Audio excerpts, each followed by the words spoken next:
کل قیامت کے دن اس گروپ کی نشانی کی وجہ سے دور سے پہچانا جائے گا کہ یہ آدمی وہ تھا کہ جس نے جناب علی دنیا میں یہ پاپ کمائے، یہ برے کام کیے، اس قسم کا ظلم کرتا رہا۔ تو جب ان کے گروپ ہوں گے تو میرے بھائیو، اگر آپ نے کسی مین بھائی، کسی میاں بیوی، کسی بھی اپنے مومن مرد یا مومنہ عورت کی رنجش کو دور کروایا اور دور کیا، تو پھر میرے اور آپ کے آقا علیہ الصلوۃ والسلام فرماتے ہیں کہ اللہ تعالی کی مدد تو ایک طرف حاصل ہوگی، دوسرا اس کے عیب اللہ رب العزت چھپائے گا۔ اور پھر یہاں میں ایک فقہ کا بھی ایک جزیہ عرض کروں۔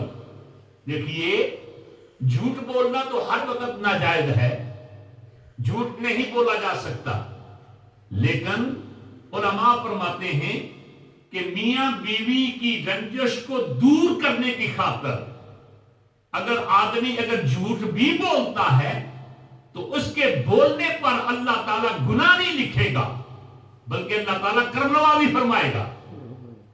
اور فرمائے کیا کہہ رہا کہ تاکہ یہ میاں بیوی دونوں ایک ہو جائیں، اور اس طرح جو باپ اور بیٹے کے درمیان کوئی رنجش قائم ہو گئی، باپ بیٹے سے، بیٹا باپ سے دور ہو گیا، اور ایک آدمی ان کی ناراضگی کو دور کرنے کی خاطر، دور کرانے کی خاطر اگر تھوڑا سا جھوٹ بول بھی لیتا ہے تو شریعت مطہرہ کی روح سے اسے گناہ نہیں ہوگا۔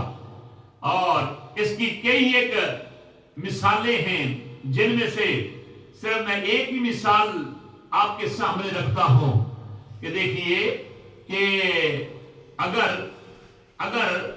دو جناب علی آدمی لڑ پڑے اور ایک دوسرے پر وار کرنے لگے، اور ایک آدمی وار کرنا چاہ رہا ہے، اس پر حملہ کرنا چاہ رہا ہے، اور اس نے جو سامنے تھا اس نے کہا کہ یار تیرے تو جناب علی اس گھوڑے کا یہ بند جو ہے یہ تو ڈھیلا ہو گیا، یا دیکھ یہ کیا ہو گیا، یا ایک دوسرا آدمی کہتا ہے کہ یہ پیچھے دیکھ کہ پیچھے سے تیرے اوپر کوئی اور حملہ کرنے لگا ہے، حالانکہ حملہ کوئی بھی نہیں کر رہا، لیکن اس نے اس کو جان بچانے کی خاطر جناب علی ایسا کہہ دیا تو شریعت مطہرہ کی روح سے اس کو کوئی گناہ نہیں ہوگا۔ تو بہرحال میرے بھائیو، اب یہ کر رہا تھا کہ شریعت مطہرہ کی روح سے کسی کی رنجش کو دور کرانے کی خاطر اگر آپ قدم اٹھاتے ہیں، اللہ تعالیٰ آپ کو اجر و ثواب عطا فرمائے گا، اور پھر قیامت کے دن اللہ تعالیٰ آپ کے پردے رکھے گا۔ اس لیے میرے بھائیوں، میری بہنوں، جس دور میں ہم گزر رہے ہیں، یہاں سنوارتے لوگ کم ہیں، بگاڑتے زیادہ ہیں، بگاڑتے زیادہ ہیں اور سنوارتے کم ہیں۔ لہذا آپ کوشش کریں کہ کسی کی رنجش کو دور کروائیں، میاں بیوی کی رنجش کو دور کروائیں، اور اس سلسلہ میں اقدام کریں۔ اور ایک روایت میں تو یوں آتا ہے کہ جب شیطان رات کے وقت اپنی ساری ذریت سے رپورٹ لیتا ہے اور کہتا ہے کہ تو نے آج دن کو کیا کیا، تو نے یہ کیا کیا، تو نے بتا، تو ان میں سے ایک آدمی جب آ کر یہ کہتا ہے کہ میں نے فلاں بیوی کو اس کے خامد سے یا فلاں خامد کو بیوی سے دور کر دیا اور ان میں جدائی پیدا کر دی، تو شیطان ان کی بات کو بہت دیکھ کر اور سن کر خوش بھی ہوتا ہے، ان کو شاباش بھی کہتا ہے۔ اور اگر اس کے اپوزٹ، اگر شیطان کو یہ پتا چلے کہ میں نے فلاں میاں بیوی کے درمیان جو ناراضگی تھی اس کو دور کروا دیا ہے اور وہ دونوں ایک ہو گئے ہیں، تو شیطان جناب علی اس سے بہت ناراض ہوتا ہے۔ خوش کب ہوتا ہے؟ جب جدائی پڑی، اور ناراض کب ہوتا ہے؟ جب وہ ایک ہو گئے۔ تو میرے بھائیو، یہاں اللہ تعالیٰ نے ہمیں حکم دیا فَأَصْلِحُوا بین اخویکم، فرمایا کہ تم اپنے بھائیوں کے درمیان وہ جو ایک رشتہ ہے اس کو دور نہ ہونے دو بلکہ قریب لانے کی کوشش کرو. اور جو آدمی ایسا کرے گا اللہ رب العزت اسے دنیا میں بھی اور آخرت میں بھی اللہ رب العزت اس پر فضل اور کرم فرمائے گا. آخر میں یہ حدیث اصل ختم کرتا ہوں.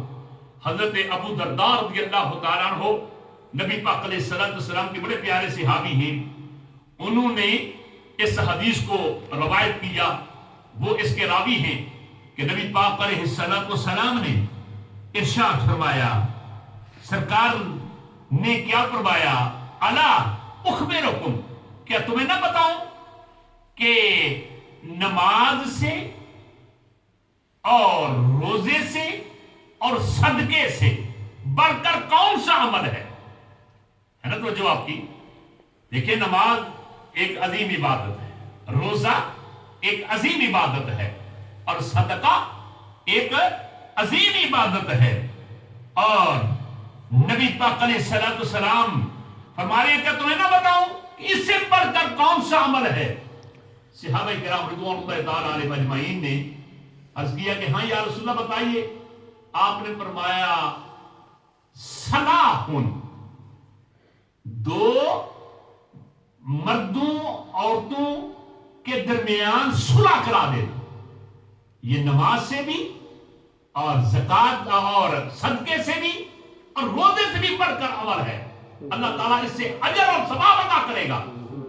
اور اس کی اپوزٹ سرکار نے فرمایا کہ جو آدمی اس کے اپوزٹ کرتا ہے، ان کو دور کرتا ہے، نبی پاک نے فرمایا کہ یہ ایمان کا حلقہ، دیکھیے نا کہ ایک ہوتا ہے حلق، حلق کا مطلب یہ ہے سر کو مڈانا، سر کو مڈانا، یہ تحلیق. اب ظاہر ہے کہ لوگ جو عمرے پر جاتے ہیں ان کو یہ لفظ زیادہ سننے میں آتا ہے، یعنی عمرہ کرنے کے بعد یا جناب علی حج کرنے کے بعد یہ یا تو سر کو مڈایا جاتا ہے یا بالوں کو کٹایا جاتا ہے. اور بالوں کو مڈانا یہ بھی جائز، جس کو کہتے ہیں تقصیر، اور بالوں کی کو مڈا دینا جس کو تحلیق کہتے ہیں، یہ جناب یہ بھی جائز. تو نبی پاک نے فرمایا کہ جو آدمی ایسا نہیں کرتا بلکہ ان میں جدائی کرتا ہے، اس نے گویا کہ ایمان کو مونڈ دیا. لفظ میں بولا ایمان کو مونڈ دیا. الحلقہ کیا مطلب؟ یعنی اس نے ایمان ہی کو ختم کر دیا.